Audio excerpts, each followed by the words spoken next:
the move. Let's discuss this with Democratic Senator Jackie Rosen of Nevada, along with Republican Senator James Lankford of Oklahoma. They just returned from Israel, where they led a bipartisan Senate delegation.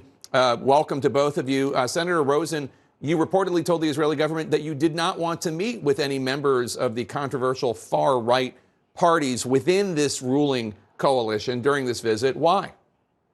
Well, thank you for having us this evening. I can tell you that Senator Lankford and I just returned from a bipartisan congressional delegation focused on the Abraham Accords. We went to Morocco, Bahrain, UAE, and Israel. It was very important to us as we met with high-ranking officials in every country to talk about the concerns and the opportunities for the Abraham Accords.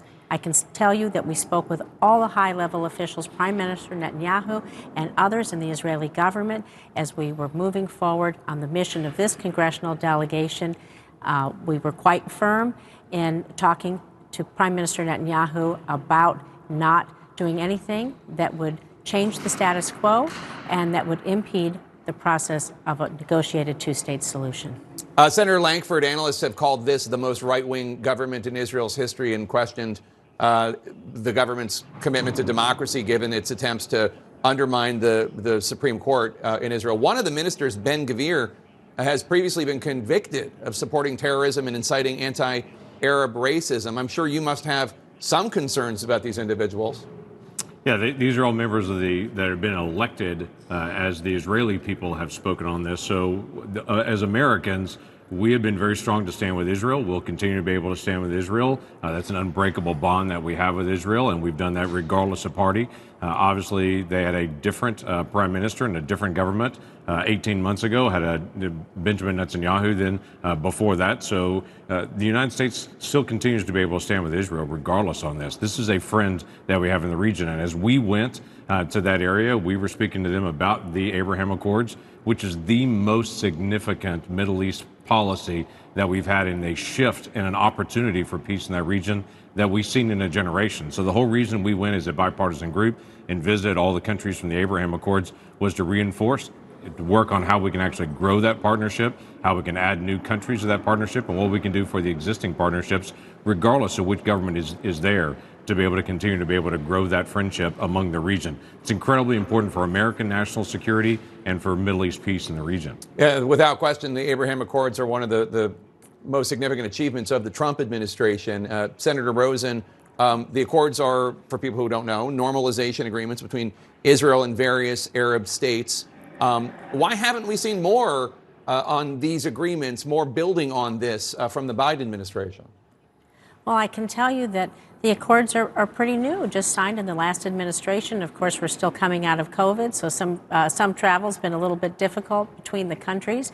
But this is really historical, the foundation and the framework that it lays. And so when we went to visit the 4 Abraham Accords countries, we talked about the challenges, the threats from Iran, the opportunities, how they can partner on water security, on food security, on energy, technology, and of course, medical partnerships. And what everyone wanted to do was be sure that they talked about peaceful coexistence in the region and prosperity. That's what they're hoping for, and that's what we were there to talk about. We have a lot to bring back, not only to the Senate, but I believe to speak with the administration about as well. Senator Lankford, you talked about Israel being a friend of the United States, one of the closest friends in the country. Isn't part of a friendship when you see your friend hanging out with individuals with shady ethical or racist beliefs, when you see your friend acting in such a way so as to undermine democracy? Isn't it the responsibility of the friend? And maybe you do it privately, but isn't it expressing concern and trying to steer the friend back in the right direction? Sure it is. That's the nature of being friends and having frank conversation. There are frank conversations that occur privately. There's also actions that we continue to be able to work on publicly. I would tell you, everything that we were focused in on is how do we continue to advance the Abraham Accords? How do we continue to strengthen this? What we've seen just in the last couple of months is what they call the Negative Forum meetings. These are practical meetings of all those nations meeting together, talking about, as Senator Rosen had mentioned, how they deal with water, energy, all the key things there in that region. If you're going to continue to be able to work towards a peaceful future, you've got to be able to sit down at the same table together. As I like to tell people all the time, you can't get all the issues on the table until you get all your feet under that same table. They're doing that now in that region through the Negative Forum and through other ways as well. and they're working towards advancing that. And they have those frank conversations with us and with all the governments. Quite frankly, with all of those nations, we would say we have differences of opinion on human rights and on different issues that are out there. So it's not just the United States and Israel. As we're building these alliances and friendships, we've got to continue to have frank conversation about what it means to have religious liberty, what it means to continue to advance human dignity and rights, what it means to be able to advance economic freedom for everybody. So this is an issue that we'll continue to be able to work on in the days ahead. Senators Jackie Rosen and James Lankford, thanks for being here, and thanks for being here in a bipartisan way. It's always good to see.